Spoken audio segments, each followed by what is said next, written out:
The motel was permeated by the stale scent of mildew and remnants of fast food.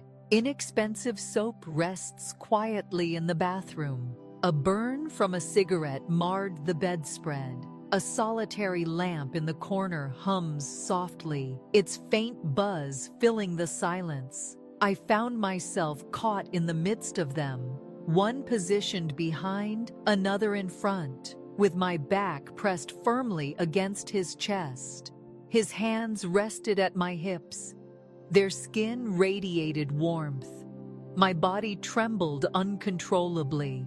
The air conditioning had ceased to function. Perhaps I was. One of them pressed their lips against mine with an intensity that spoke of longing and urgency. The other tightened their hold around my waist. Yet I remained still, not for lack of desire, but for lack of ability. I had ventured too deep into the abyss. I had said, "Only if you take turns." Indeed, they had. It hardly seemed like transgressing a boundary. It was as if I was surrendering to a desire I had long denied myself. I was not under the influence of alcohol. I acted of my own free will. I was there. I found myself yearning. That is the aspect I find difficult to articulate, not for my own contemplation, to no one. I am 39 years old, just emerged from a recent divorce, feeling utterly detached. 15 months had passed since I had experienced a touch that resonated with warmth rather than pity. I reassured myself that I was on the path to improvement. I simply required some time. Yet, the process of healing becomes serene. Loneliness creeps in. And then two individuals regarded me not as a puzzle to be unraveled, but as a fire to be embraced. Curiosity beckons you to uncover the identities of Thomas and Lucas, siblings bound by blood, not by blood, brothers by choice, who never truly released their bond after moving beyond their youthful days. They were assisting me in transforming the cabin I acquired from the divorce. Endless days, worn denim, tinged with a layer of dust. Hands adorned with splashes of paint. Silent power. Thomas held the distinction of being the elder, serene, observant. Lucas continued to jest until the laughter faded away. They arrived each day for a fortnight. They regarded me with the dignity of a fellow being, still united in marriage, resilient, not forgotten. Only I. A storm brought the motel into view. A fierce thunderstorm unleashed its fury the night following our removal of the drywall. The pathways leading back to town were engulfed by water. Thomas proposed that we linger at the old roadside motel close by. He mentioned it nonchalantly, as if it were devoid of any ammunition. I was aware of its certainty. Yet, I replied, "Certainly." Nevertheless, I gathered a modest bag. Yet, I climbed into their truck, my heart racing as if I were 16 once more. The chamber contained 2 beds, yet only one lingers in my memory. Initially, it was filled with laughter, drenched footwear. Lucas lamenting the incessant flickering of the light. A hush enveloped the space, radiating a comforting warmth, recognizable, perilous. With a gentle gesture, Thomas offered me a towel. His fingers grazed against mine. I lingered in his gaze for too long. Lucas, still barefoot, reclined on the mattress and remarked, "This night is already strange. We may as well express our thoughts openly." My gaze fell upon him, then at Thomas, and I declared it. Its origin remains a mystery to me. It is imperative that you alternate. The ensuing silence was brief. As Thomas drew nearer, then Lucas rose to a sitting position, the memory of whose hands first touched me eludes me. It was nothing more than the tremors that coursed through me. Both of them took note. One pressed their lips against my collarbone. The other raised my shirt as if it were a sacred ritual. My breath was sharp and quick. My legs opened instinctively. Silence enveloped the space.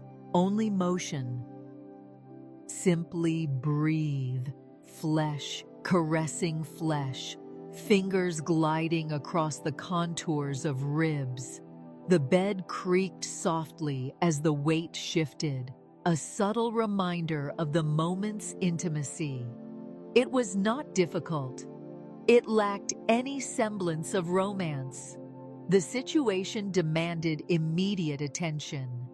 It felt as though each of us was grasping something shattered, unsure of how to bear the weight of it alone any longer.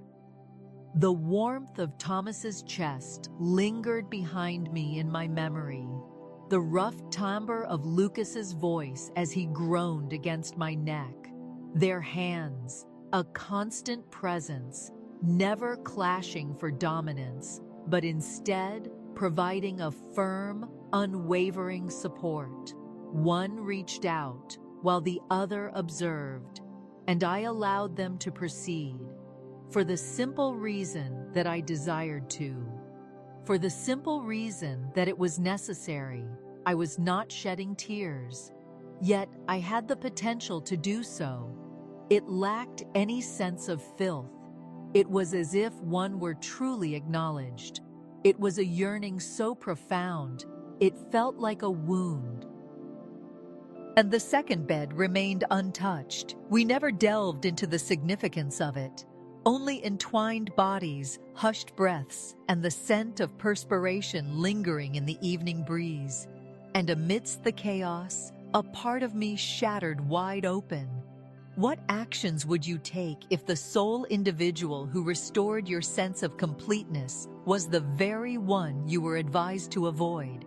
What if there were two of them? What if, instead of shattering you, their touch resurrected your very essence? I find myself uncertain about what this signifies for me. I find myself uncertain about the narrative I am weaving in this moment. Yet, I am aware that the night spent in that motel did not carry the weight of wrongdoing.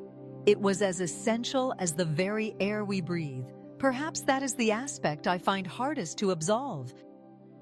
Should you have ever sought something, fully aware of the potential devastation it could bring, all for the sake of feeling truly alive, this tale will not come without its challenges. Show your support and join the community. Certain truths whisper softly, yet their presence is impossible to overlook. In the week that followed our time at the motel, silence enveloped me, and I refrained from speaking to either of them. Thomas sent a message, and I found myself gazing at it for hours before finally deciding to erase the notification. Lucas's silence was deafening, a void that stung deeper than any message could have.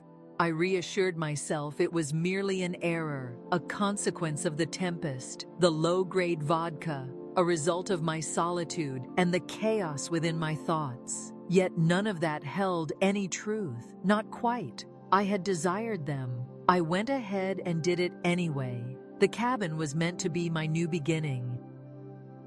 Perched on a serene incline at the outskirts of Pine Hollow, a mere 30 minutes from the bustling town, it was enveloped by trees that shielded it from the outside world. I had purchased it with the remnants of the settlement funds. Initially, there was no running water. The porch bears the scars of time, its surface marred by cracks that tell stories of wear and weather, walls within the interior that required complete removal.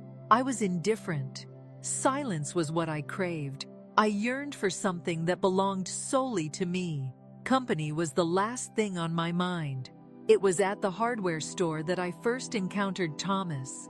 Upon catching wind of my inquiry about patching drywall, he graciously extended his assistance. 2 days later, Lucas arrived with a ladder in tow and a broad grin on his face. They possessed a gentle nature, a remarkable skill set, and a simplicity that was refreshing. That was my impression as well. Yet, kindness can bear a certain sharpness when one has not felt a gentle touch in more than a year, particularly when such kindness is accompanied by hands capable of hoisting you as effortlessly as a mere box of nails, and eyes that gaze upon you as if you are not shattered, merely poised for restoration. The conclusion of my marriage unfolded with a serene stillness. Abide by the rules. Silence prevails. Two souls who gradually lost the art of tenderness between them. He ceased inquiring about my well-being. I ceased to anticipate his awareness of my uneaten meals. We ceased our contact, enveloped in a silence that spoke volumes. The ultimate breaking point was devoid of significance. It was merely a Tuesday morning as I observed him depart for work, and in that moment I recognized a startling indifference to whether he would return. In the aftermath of the divorce, the familiar chorus of well-meaning remarks echoed around me. With the passage of time, healing will come. Concentrate on your own journey. You possess a strength that often goes unrecognized. Yet no one reveals that the journey of healing can often feel monotonous. Days stretch endlessly, filled with the monotony of laundry and the weight of solitude, of surrendering to slumber with the glow of the television, a comforting presence that wards off the silence of an empty home. It's a truth seldom spoken. There are moments when the longing to be desired can overshadow all else, even if that desire is fleeting, even if it unravels you in the end. The morning following my stay at the motel, I found myself perched on the front porch of the cabin, cradling a mug of coffee as I gazed out at the serene woods. The stillness enveloped the surroundings, excessively silent. I found myself anticipating the arrival of one of them, waiting for the sound of tires on the gravel, to act as if nothing occurred. Inquire about the forthcoming stage of the renovation, yet there was nothing, only silence, only I. That void resonated more profoundly than anything else. As Friday approached, I found myself reaching a breaking point. As I made my way into town, the familiar sights began to unfold before me. I wandered into the hardware store, seeking a touch of humanity. And there he stood, Benjamin. He caught sight of me, showed no sign of hesitation, no smile appeared. He merely uttered a casual greeting and approached as if we were still the same people we once were. Yet, we were not. I believed we would complete the trim this week, he remarked. I assumed you had decided to walk away. I was unaware of your desires. As I gazed at my hands, a sense of contemplation washed over me. Arid knuckles, flecked and worn nail polish. I was equally unaware. He inclined his head in acknowledgement, uttered not a word. After a moment's pause, Lucas has fallen silent as well. I inclined my head in agreement. Perhaps we have shattered something. Thomas's voice remained hushed. It seems we may have stumbled upon something intriguing. I made my way home that evening, the cool night air streaming through my open windows. The wind brushed against my face, and in that moment I became aware of the tears streaming down my cheeks. Not weeping, merely shedding tears. For the first time in months, someone gazed at me without recoiling from the person I had become. After a mere 2 days, they returned once more, both of them, standing on my porch as if the storm had never occurred. With a drill firmly grasped in his hand, Thomas stood ready to tackle the task ahead. Lucas arrived with a bag filled with screws and a box of donuts. "Back to work," Lucas remarked, arching an eyebrow. I inclined my head in acknowledgement, yet my hands trembled because I realized we were no longer merely reconstructing the cabin. A new chapter had begun. A concept for which I lacked the words. That afternoon, we toiled as if the world around us had remained unchanged. Baseboards stripped bare, calculated the dimensions for the new paneling, shared a laugh over the broken outlet in the back room. Yet, with each encounter, I couldn't help but recoil, not out of fear, but from recollection. As Lucas's arm grazed against mine, I felt a sudden hitch in my breath. The sound of Thomas's voice drifting from behind sent a shiver through my stomach.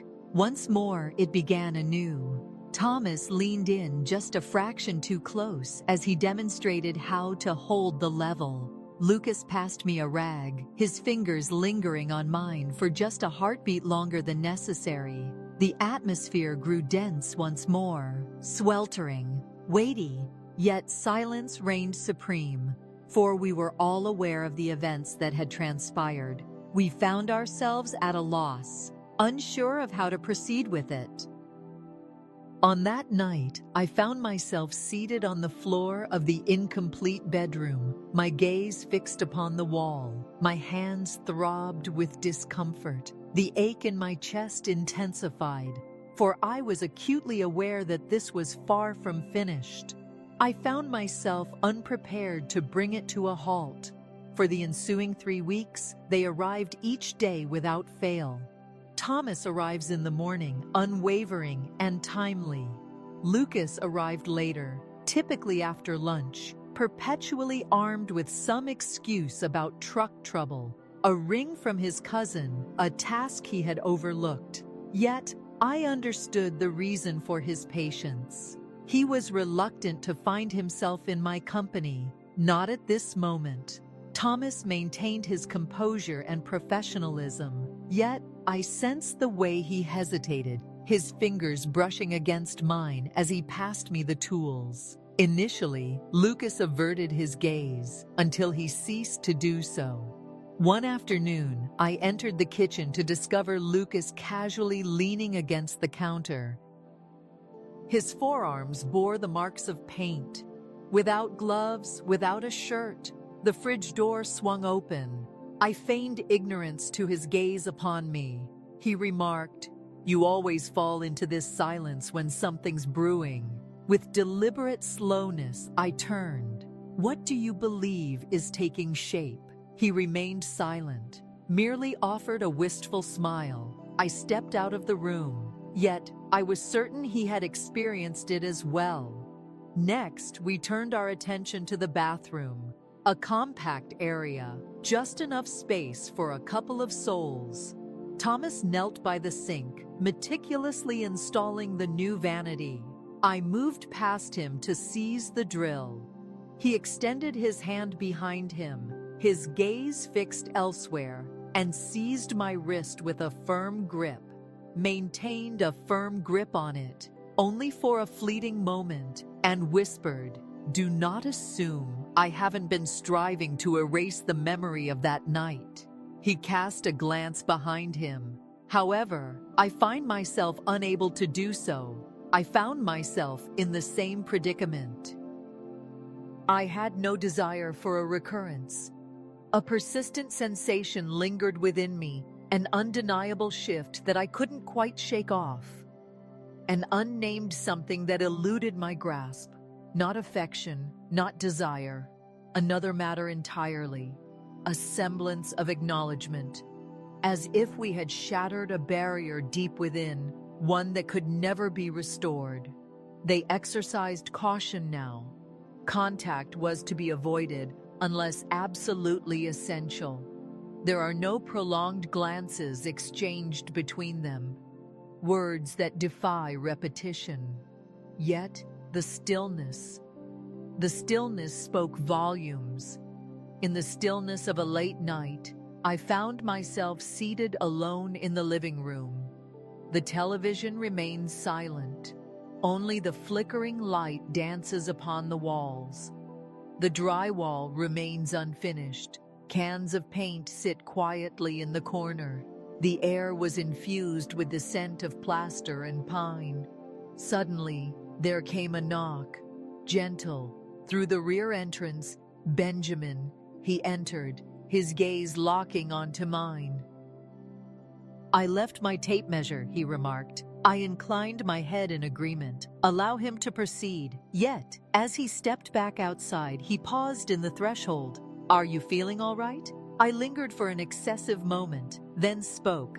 "I'm at a loss now." He inclined his head in acknowledgement, did not exert pressure.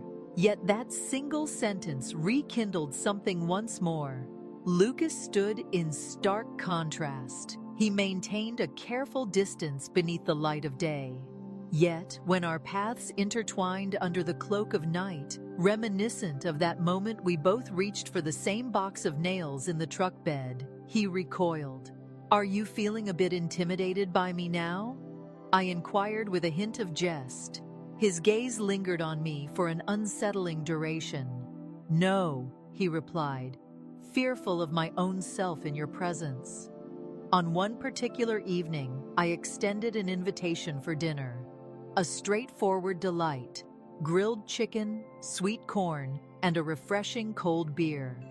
3 plates were set by me. We dined on the porch, surrounded by the relentless buzz of cicadas, the air heavy with humidity and an unspoken tension. Lucas reminisced about a band from his past, one that once filled his days with music and camaraderie. Thomas primarily absorbed the words around him, yet I noticed how their gazes darted toward me, perpetually observing, perpetually restraining a part of oneself. Subsequently, Lucas assisted me with the dishes, only the 2 of us in the cramped kitchen. I offered him a glass. His fingers lingered over mine, stretching the moment just a heartbeat too long. Then he let his hand fall. Fast took a step back. "Your presence complicates the pursuit of virtue." I chose not to respond, because I wished for him to be anything but good. Not any longer. Tension permeated the atmosphere. The echo of their boots reverberated against the staircase as they moved past me, uncomfortably near to overlook, excessively cautious to avoid blame. As my breath caught in my throat, when one of them whispered my name softly, as if it were a cherished memory, then arrived the moment with the stove. In that kitchen, Thomas and I found ourselves immersed in the moment. As I prepared the coffee, the rich aroma began to fill the air. He extended his hand toward the overhead cabinet. We pivoted in unison. In an unexpected moment, I found myself wedged between the counter and the solid warmth of his chest. It's quite simple, not confrontational, simply shut. His breath brushed against my cheek. His hand brushed against mine. We remained still, not for a full 10 seconds. In those fleeting seconds, memories of the motel surged forth, overwhelming my senses. The sweltering heat, the utter despair, how I had pleaded for them as if I were gasping for air.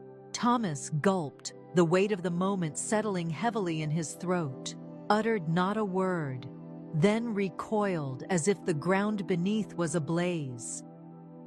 Sleep eluded me that night, for I came to a realization that filled me with a fear deeper than guilt itself.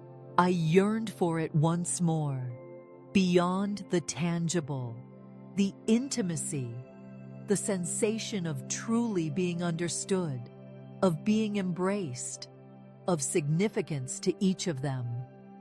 That evening, I found myself at the window, gazing out at the truck parked in the driveway. They were both within it, heads bowed. Silence prevails, merely in a state of repose, as if they were grasping an intangible bond. a delicate thread that neither dared to release. It shattered on a Sunday evening.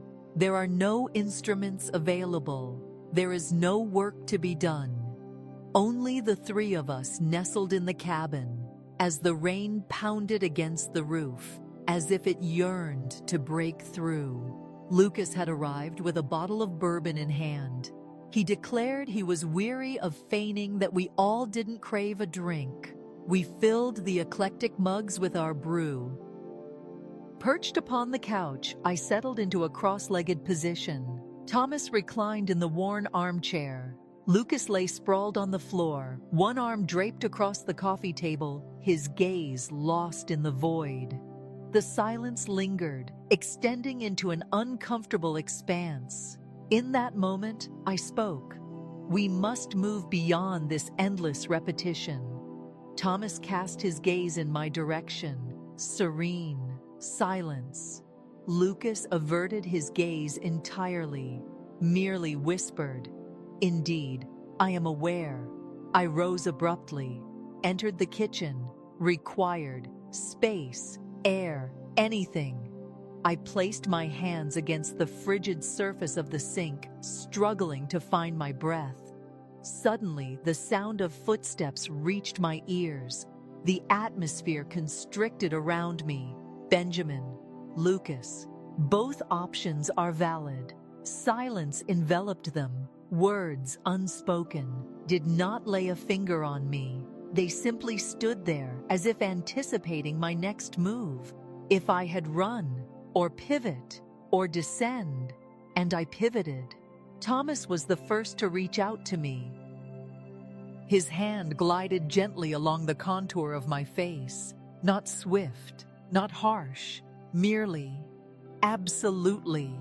Lucas was now positioned behind me, so near that I could sense his warmth seeping through my shirt. "This is beyond my capabilities," I whispered halfway.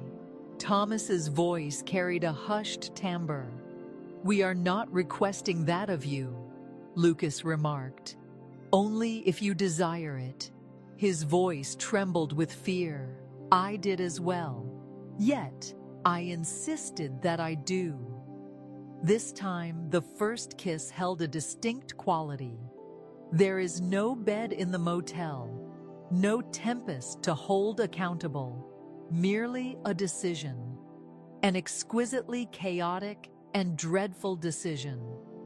Thomas pressed his lips against mine with a languid tenderness. His lips were soft. However, there is a certainty. Lucas's hands lingered at my hips, as if he were a steadfast anchor, holding me firmly in position. My shirt fluttered upwards, my breath hitched. Subsequently, they exchanged their positions. Lucas pressed his lips against mine with fervor. Thomas's lips brushed against my neck. Two sets of hands, calloused and warm, move in reverent harmony.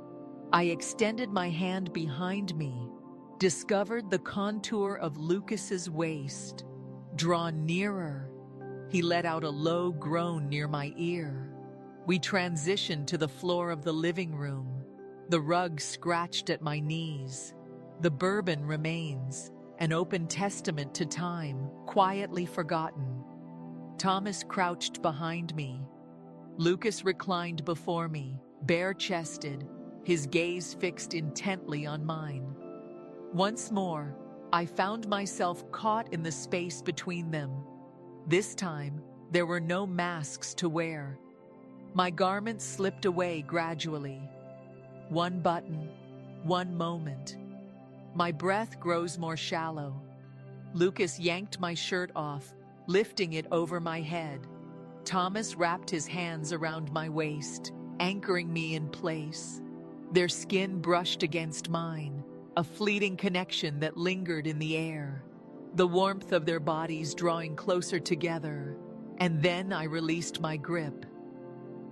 Lucas pressed his lips against my chest. Thomas pressed his lips gently against my shoulder. One of them softly uttered my name, I can't recall which one it was. I can only recall the profound sense of being seen, how it was held. It transcended mere heat. It was truly extraordinary, as if they were intent on preventing my vanishing act. We moved as if we were aware it was fleeting, as if it were the final treasure we would ever receive. Lucas's fingers wove through my hair as I sighed into his kiss. With each motion, Thomas's hold on my hips grew more intense. My back curved elegantly, my body trembled. In the cadence of it all, the ebb and flow, the manner in which they offered and withdrew, then offered once more, I found my thoughts fading away, ceased to recall, ceased to ache. It lacked tenderness, it lacked perfection. It was indeed real, disorderly, resonant. The lamp toppled over, the mug toppled over, its contents cascading onto the surface below. I let out a cry that echoed too loudly, biting my lip to stifle the sound. Thomas pressed his lips against my back. Lucas pressed his lips against my chest. With my face hidden in my hands, I succumbed to the weight of my thoughts. I shattered in their embrace, and they kept me confined in that place. In the aftermath, we found ourselves intertwined upon the floor. The only sound in the room was our breathing. Lucas caressed my hair gently. Thomas's hand lingered over my ribs. Silence enveloped the room. Silence enveloped the moment, leaving no words to be spoken. Yet I was far from empty. This time, it will be different. I find myself at a loss regarding its meaning or what the expense will be. Yet, in that moment, I experienced a profound sense of completeness, not resolved, but observed. And I am uncertain whether I will endure the aftermath. Yet I would embark on that journey once more. Each agonizing moment, a shattered reflection of humanity. For 3 days, they remained unseen by my eyes. The cabin lingered in an unsettling silence, neither hammering nor drilling. Silence enveloped the gravel, untouched by any footsteps, the whisper of the wind weaving through the pine trees, while my thoughts meander along the walls. The kitchen became my refuge, a place where I found myself lingering for hours on end, abstaining from food, staying still, merely absorbing the sounds around me. With each rumble of a passing truck, I found myself holding my breath. With each incoming message, a tightness gripped my stomach. Yet, it was never truly them. On the 4th day, Lucas made his appearance, not at the entrance, not by means of tools, merely beside the truck. Through the glass, I caught a glimpse of him, with his hands tucked away in his pockets, shoulders drooped. I swung the door open, yet remained on the threshold, hesitant to cross into the unknown. He raised his gaze, gazed into my eyes, then averted their gaze. "I shouldn't have come," he admitted. I remained silent. He began to pivot back toward the truck, then came to a halt. "I can't shake it from my mind," he whispered. Yet, I remained silent. With that, he sped away into the distance. The following morning, Thomas arrived, rapped twice upon the door, endured the passage of time. This time, I opened the door. He appeared weary, calm and composed. "It is not cold, simply weathered." "I have no regrets," he stated. "Not a single moment." I cast my gaze downward, observing the floor beneath me. However, yet I find myself at a loss for what steps to take next. I moved to the side.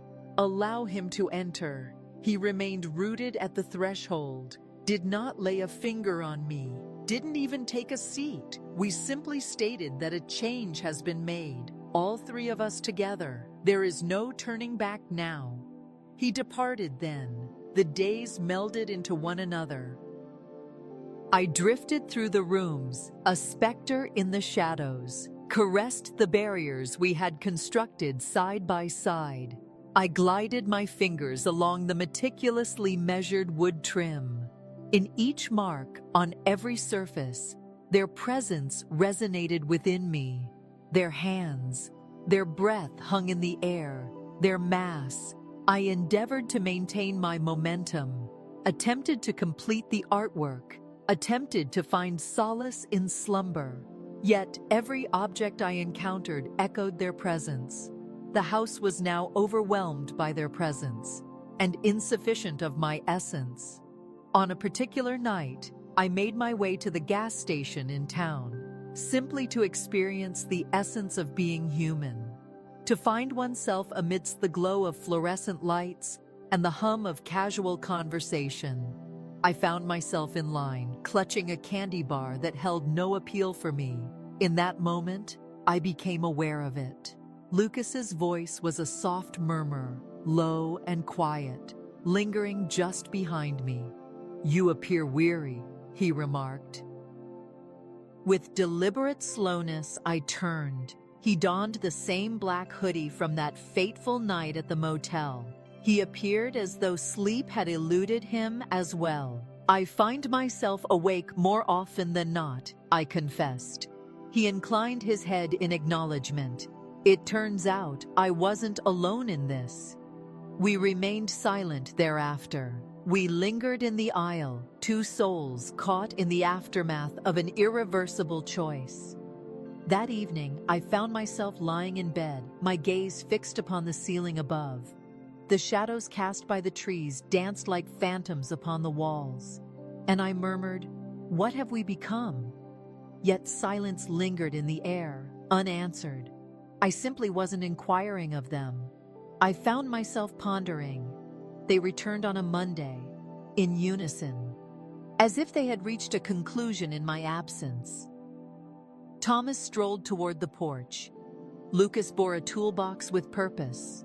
They entered without a sound. There was no smile to be found. I emerged into the world beyond. Anticipated. Thomas expressed, "We are eager to complete the task, should you permit us." Lucas remarked, "We shall maintain a sense of cleanliness," and a small piece of my heart shattered upon hearing that. For I had grown weary of the notion of cleanliness, no longer desiring it. Yet I inclined my head in agreement. Very well. From that moment on, they exercised caution. Thomas maintained his distance. Lucas remained silent. We toiled alongside one another, mere inches separating us, yet never making contact. Yet within each silence, a scream echoed. Each gaze throbbed with longing. One evening, I entered the living room to discover Lucas gazing intently at the freshly painted wall. "Are you all right?" I inquired. He pivoted. His eyes glowed a fiery red. "No," he replied. "I sense that I have tarnished something that once offered me refuge. Yet I found myself at a loss for words." That sentiment resonates with me as well. Thomas was a man of few words. Yet, when it finally struck, it bore down with a weighty impact. We embarked on the task of installing shelves. With the level grasped firmly in one hand, he gazed intently at the wall. Then he remarked, "You need not bear the weight of it all by yourself." I refrained from inquiring about his meaning. I was already aware. In quietude, we completed the cabin. The paint has dried. Strings of lights were delicately draped. The dust finally settled. Yet within me, everything remained in turmoil. Indeed, it had unraveled. On certain nights, I found myself contemplating the idea of reaching out to them through a text. I simply wanted to express how much I missed them. Not this night, those individuals. Yet I refrained. I found myself questioning whether I still possessed that right. I reassured myself that I was on the path to healing. This was merely another wound to navigate. Perhaps it would diminish like all the others. Yet it lacked the sensation of a wound. It seemed as though, after an eternity, I had finally returned to existence. What comes next? Once again, I find myself in the embrace of stillness, chilled linens, a dwelling brimming with creations crafted alongside those whose absence I must not mourn. I reassured myself that I was on the path to healing, yet this could be a different sort of injury. Without any forewarning, the final day arrived. There is no plan in place. There is no announcement to share at this time. As I stepped onto the porch barefoot, a chill ran through me, the mug in my hand already cold, while 2 trucks rumbled away from the gravel driveway.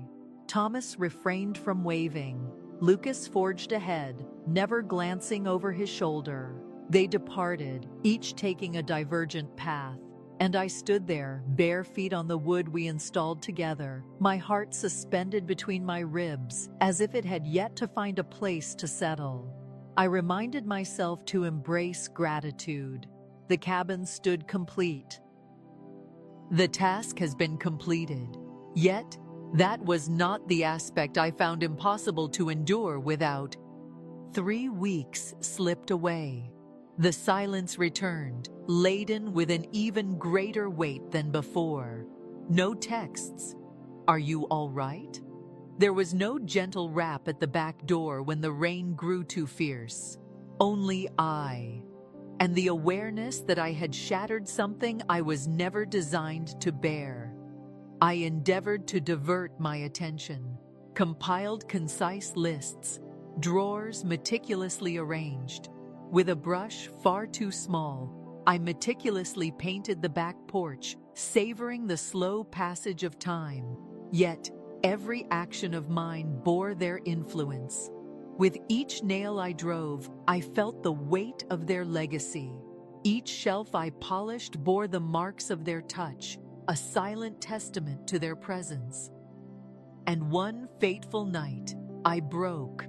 I made my way to the motel, the one marked by cigarette burns on the sheets, accompanied by a vending machine that stubbornly devoured quarters. I found myself in the parking lot, a fool with headlights extinguished and the engine humming softly. The neon sign hummed softly overhead. A solitary word stands alone, awaiting its purpose. Uncertainty clouded my search, leaving me unsure of what I truly sought. Perhaps specters linger, or perhaps a reflection of myself that I have yet to absolve. I chose not to enter. Seated in the car, I clutched the wheel tightly with both hands and whispered, "I'm sorry," to the void. For that reason, I certainly was not. For all that we had done, for all that we had been, it was undeniably real. For one night, for a moment's pause, for that which lies in the middle ground. The following morning, I departed from town, traveled northward. I spent a few days in the company of a friend. I attempted to erase the burden of 2 gazes that had once regarded me as something beyond mere remnants. Yet, forgetting remains elusive when the wrong thing embodies the essence of home. Upon my return, I discovered a note waiting for me on the porch. Merely a crumpled piece of paper, tucked away beneath a stone. Unnamed. There is no envelope. Familiar strokes of ink that I recognized all too intimately. Our departure was not born of desire. We departed to spare you further pain. Yet, should you ever desire our presence, I truly desire us. You're aware of our location. There is no signature. There was no necessity for it. As I absorbed the words, my knees buckled beneath me. Right there on the wood, we meticulously stained together. I held back my tears. The paper rested in my lap as the sun ascended at a languid pace. I have yet to visit them. Not at this moment. Yet, I have not discarded the note either. It resides in the drawer beside my bed. Bathed in the glow of a flashlight, I find an old receipt that I can't recall ever having kept. At times, I remove it. In the stillness of the night, when the cabin groans with an unsettling intensity, I find myself still resting on one side of the bed, a mere relic of habit. I delved into its pages, and I recall the undeniable truth. I have my doubts about the righteousness of our actions, yet I believe there were elements that were not entirely misguided. It was not an error, it was a fleeting moment, one I shall bear in my veins far longer than the names of most others. I contemplate making a call, only a single time, merely to listen to a voice that doesn't echo farewell. However, I do not. As I stand at this crossroads, I find myself unprepared. Perhaps I lack the courage. Perhaps I am already aware of their response. I grasped for them as if they were a vital lifeline.